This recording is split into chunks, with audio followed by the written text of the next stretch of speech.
প্রচণ্ড গরমে কিছু মানুষ এগিয়ে এসেছে সাধারণ মানুষের তৃষ্ণা মেটানোর জন্য শরবত খাওয়াতে। 3, 2, 1, go!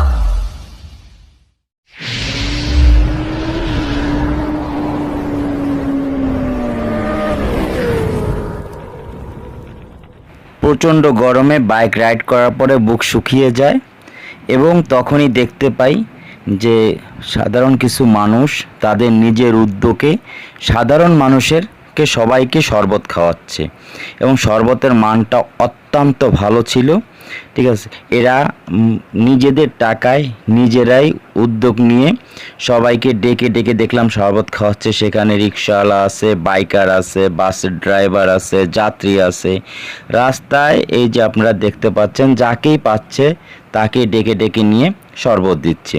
যে মানবতা বা এটাকে কি বলবো, যে উদারতা সবার ভিতরে হোক এই কামনাই করি।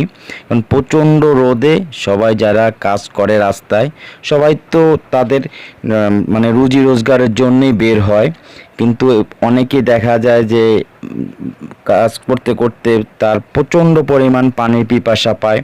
তখন যদি কেউ পাশে এসে দাঁড়ায় এক গ্লাস শরবত দেয়, তার খাওয়ার পরে সে যে ভিতর থেকে আল্লাহর কাছে যে দোয়াটা করে সেটা অনেক ভালো লাগে। আমি দেখে খুবই ভালো লাগলো।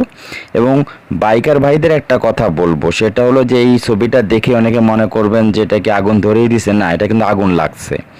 এবং আপনারা বাইকের ট্যাঙ্কি রোদের সময় প্রচণ্ড তাপে কখনো ফুল করবেন না, হাফ ট্যাঙ্কি তেল নেবেন এবং কিছুক্ষণ পর পর মানে দিনে অন্তত রোদের ভিতরে যদি গায়ে রাখেন একবার দুবার এভাবে খুলে তেলের যে একটা গ্যাস হয়, যেটা আপনার বলি তেলের যে গ্যাস, এই গ্যাসটা আপনারা দিনে একবার দুইবার এবার বের করে দেবেন। যদি গাড়ি রোদে রাখেন তাহলে স্টার্ট দেওয়ার আগে অন্তত ছায়াতে ধরে ইয়াটা বের করে দেবেন।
প্রচণ্ড রোদের ভিতরে যারা বাইক রাইড করবেন তাদেরকে শুধু বলবো, বাইকার ভাইদের বলবো যে চোখে অবশ্যই সানগ্লাস ইউজ করবেন, হাতে গ্লোভস পরবেন এবং মাথা খুব ঠান্ডা রেখে বাইক চালাবেন এবং বেশি করে পানি খাবেন। আমার ভিডিওটা যদি ভালো লাগে তাহলে একটি লাইক করবেন, সাবস্ক্রাইব করবেন আর সাথে থাকবেন। সবাইকে আল্লাহ হাফেজ, ধন্যবাদ।